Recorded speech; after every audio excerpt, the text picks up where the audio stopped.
You know, being in the FGC for quite a while now, there's a lot I've learned about this community. Most players in every game will just throw their life away because it's funny. They're not paying $60 to block.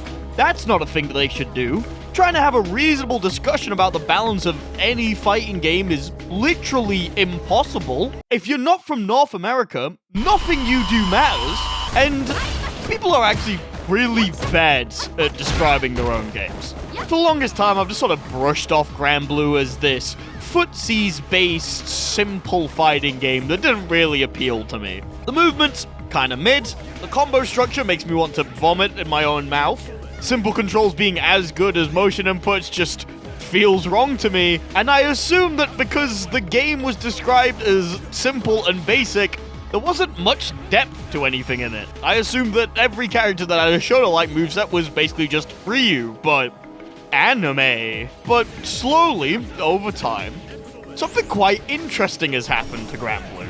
Despite the simple controls and the somewhat limiting combo system, and the fact that the game only ever displays every character as having 4 special moves at max, the game has managed to find depth in its characters in quite an interesting way. And while some of the characters can definitely just be described as basic, Granblue seems to be putting more and more emphasis on complex and interesting character kits.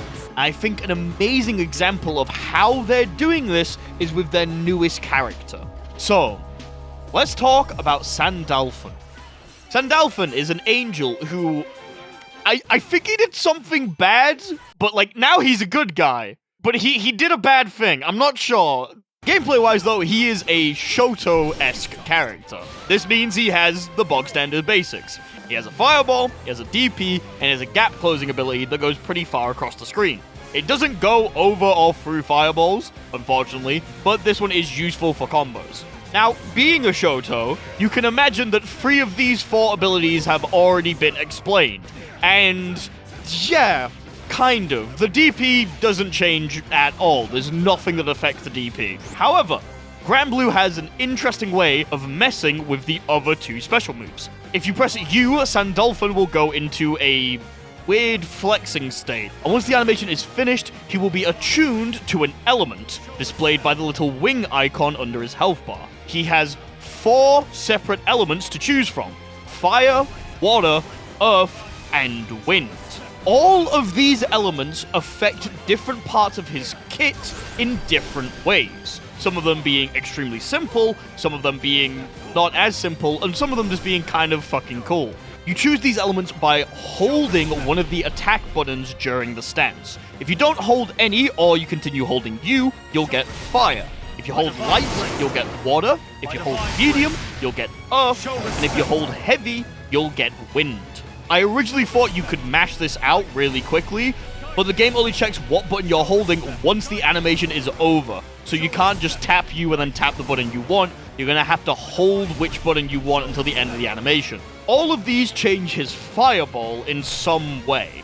Some being extremely drastic and some being kind of simple. Fire is the easiest to talk about. Instead of throwing out a standard spear, he now imbues the spear with fire. This leads to more damage and more combo potential on the heavier versions. The downside of this is that fire, alongside earth and wind, cause him to take more damage while he's in that stance. Water is the only one that doesn't increase the damage you take. However, it affects your fireball drastically, changing it from a full screen spear to a little orb.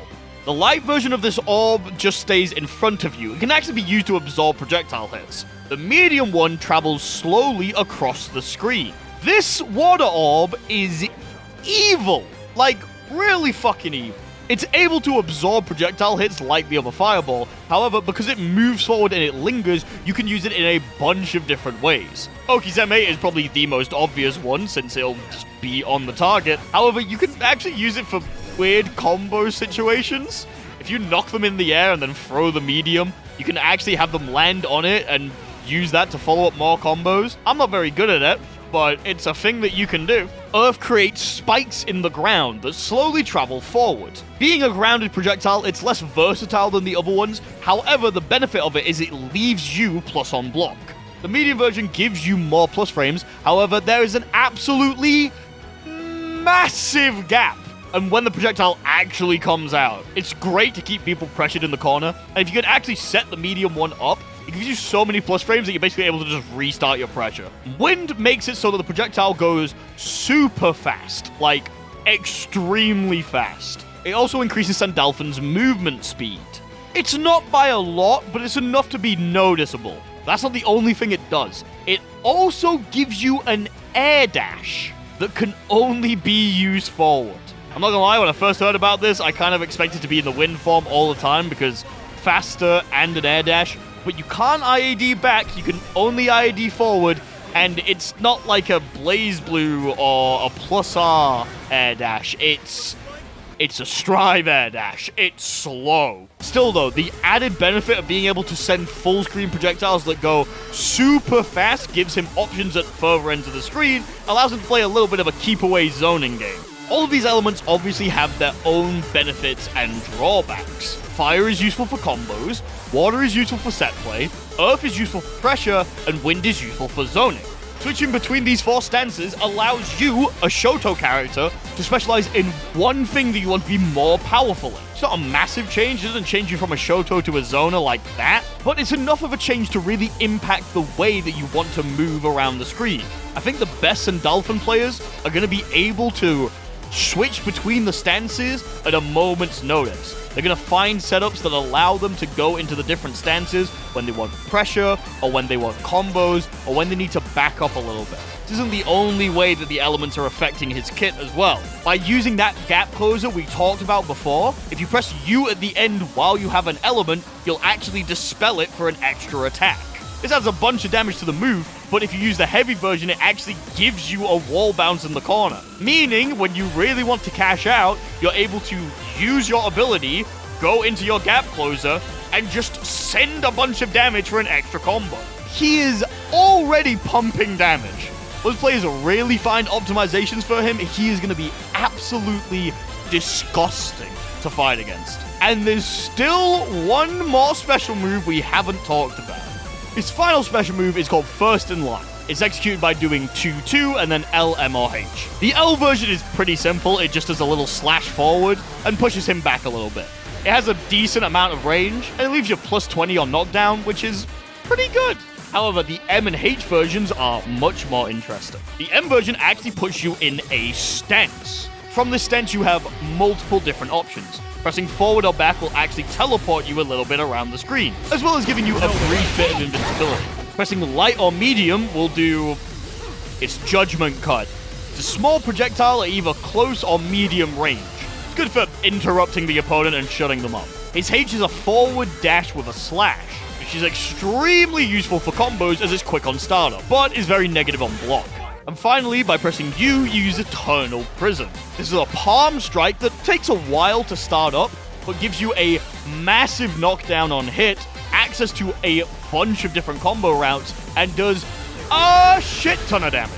It's very useful if you want to try and reset your combo, since the long startup can catch some people out, as well as making them whiff if you position it correctly. You're able to use all of these moves out of a forward or backwards dash. So you can quickly reposition yourself to force your opponent to make a mistake, then quickly hit them with one of the follow-ups. It's also just good combo filler. The H version, when you use it, initially starts with a hit that can then combo into the H follow-up. So this character has 4 unique elements that affect a large part of his game plan, a unique stance with 4 separate follow-ups, and then still has a Shoto-like moveset. Despite only having 4 special moves, Sandalphon is able to augment his kit in a bunch of different ways to create complexity where there otherwise wouldn't be. The complexity of the game does not lie in its execution or the player's ability to remember a large move list. It comes from situational awareness, as well as the ability to adapt on the fly. Several characters have this trait, where they're able to augment their kits in different ways. Some of them are extremely simple, and some of them are rather complex. And because of this, over time, as more and more characters have been added to the game has actually gotten rather in-depth. Basically, every character has ways to play around a bunch of different things. Their move list looks small because of the fucking 4 icons at the top, but dig literally 1 layer deeper and you'll be able to find complexity where you didn't think there was any. But who gives a fuck about that? Guard cancel is now negative on block! They fixed the game! Yippee! As always, a very special thanks to 64MHz, Akechi Crow, Almost Naptime, Angel OS, Axolotl Syndicate, Bocce the Rock FGC, Daniel Wiedericht, Edison Lottery, Fexo, FL Maxler, Games.png, Haywire Nova Elite, Hoffmeister Bear, I Am Naruto, It's Riley, Knife and Spoon, Critty Cat, Phage Paladin, MP04, Ray W, Sergeant Cubby, Slimegal42, Super, Falcon, and Velvet Puppy for being Tier 2 patron supporters.